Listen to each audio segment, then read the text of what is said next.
Rick exclusive YouTube channel. We're going to continue on with Mother's Boy, Golden Child, Covert Emotional Incest, Truth Behind a Real Mother's Boy, Mother Enmeshment, with Eleni Allen, who was married to a Mummy's Boy. She suffered a terrible years of psychological assault, mental abuse, emotional trauma and emotional assault. Let's continue on and we'll build on this. It's quite a few sessions coming out of Eleni's insights. Let's go. They've got to condition that child to be them so they can be a mirror, you know.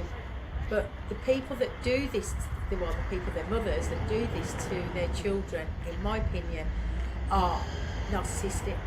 They are narcissistic people because they do not see anything but themselves.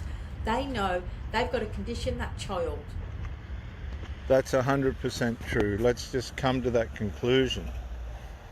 Because narcissists mirror the people that they're with. So if they're with you, they'll mirror you. If they're with their son, they'll chameleonize themselves to attach to the son, and so on and so forth. To be them, so they can be a mirror. So when they look at the child, they can bring out all the best in them. I mean, Sam Vaknin has said that with the emotional incest, that the child, it's usually like with covert narcissism as well, they develop covert narcissism. 100%. Like the child is put on. You see the child that is put on the pedestal, the golden child, are so selfish, arrogant, sarcastic, and self-centered that if you are not drawn into the connection of that child when they're present, oh my goodness me, you are going to cop it. And I'm not one of these people that get into drawing near to, to buying into people's emotions and stuff like this. And there was no winning me. I'll get along and go along, but there was going to be no winning me into this. And did I get whoa. The vicious dark triad attack that manifested from this person, this adult child, was so grievous and so savage. I had no desire to go near that place again while he was there. And the part that solidified the covert emotional ancestral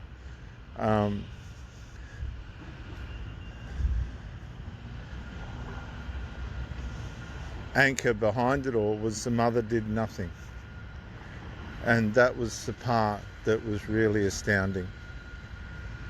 Anybody that could let their children behave like that, treat their partner like that, and just do nothing, has assisted in and does not want to interrupt those elements of character and behavior, the formation of that dysfunction in that child, because they want to make sure their future is secured. They're seeing it manifest right in front of them. This is perfect. Because if you're a partner of the the adult child or the parent, you ain't expected to hang around. You're just passing through. And that gives them the security, the subconscious security of knowing that Johnny will be there, use that name Johnny, not pointing to anyone, that, Joey will be there, always be there for me, and Mummy will always be there for me. You're just passing through. You're not as important as you think. You've got to realise this when you're mixed up with these people, because they're so bound together. It's just absolutely demonic. The pedestal, or the pedestal is put on the child, and with mother enmeshment, obviously the child's put on the pedestal. He's treated as an object. He's treated as an object. But going back to what I was saying, that it's narcissistic, I believe, to treat your child as an object and as an extension of you.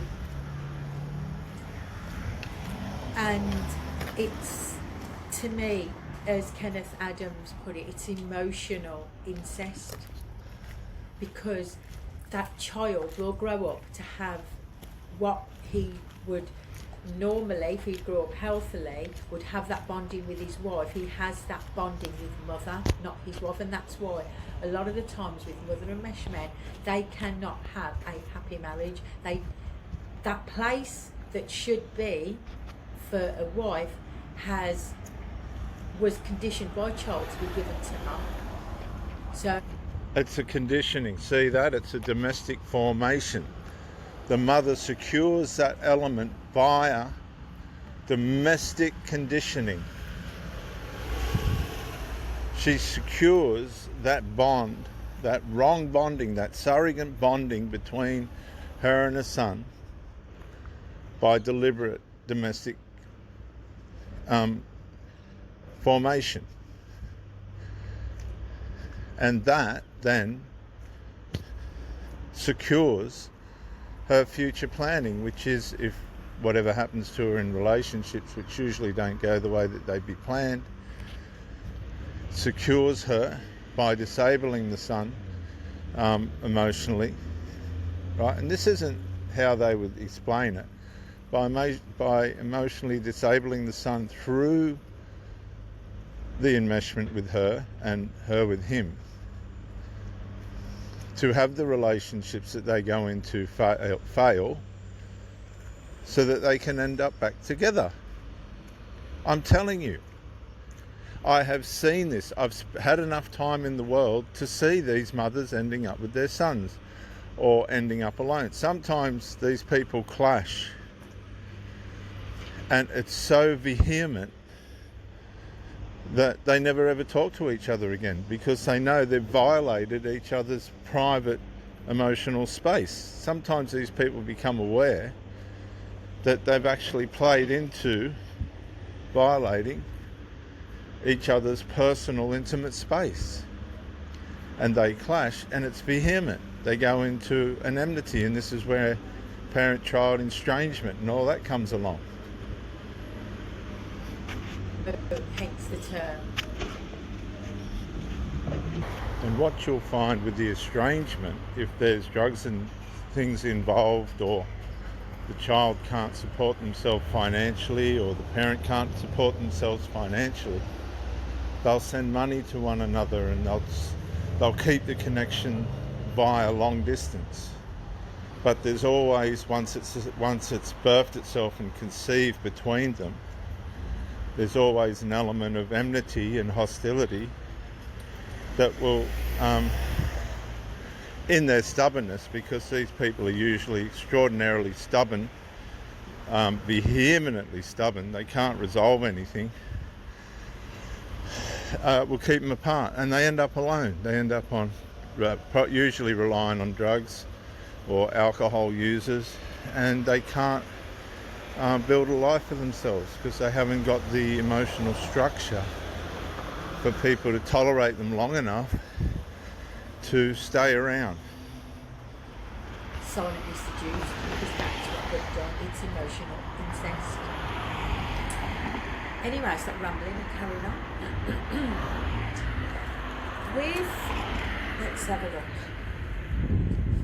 And I think one of the worst bits within this, which when I read actually brought a tear to my eye, because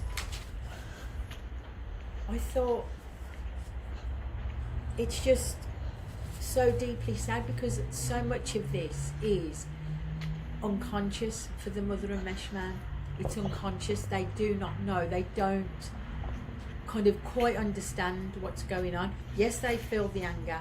Yes, they feel abandoned, and they feel numb. They They know that they can't experience emotions. They know they can't experience emotions, so they're aware that something's quite not right.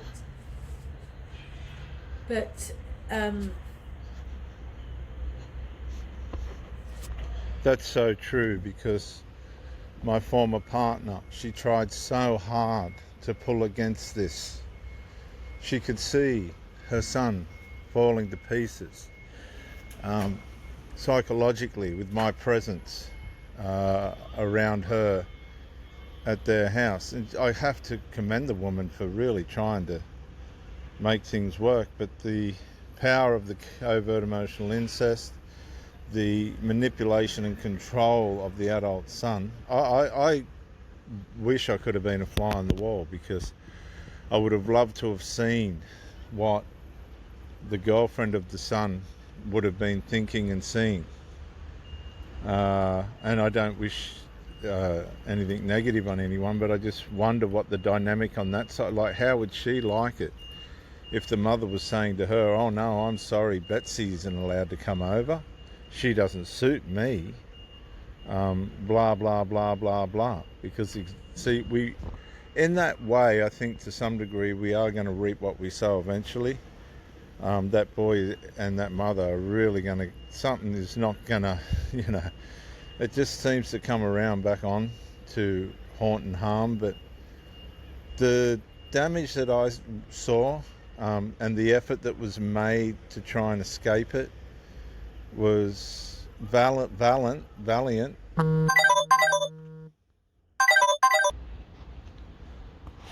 It's just such a vicious cycle. It's like a drug, because it's an emotional supply.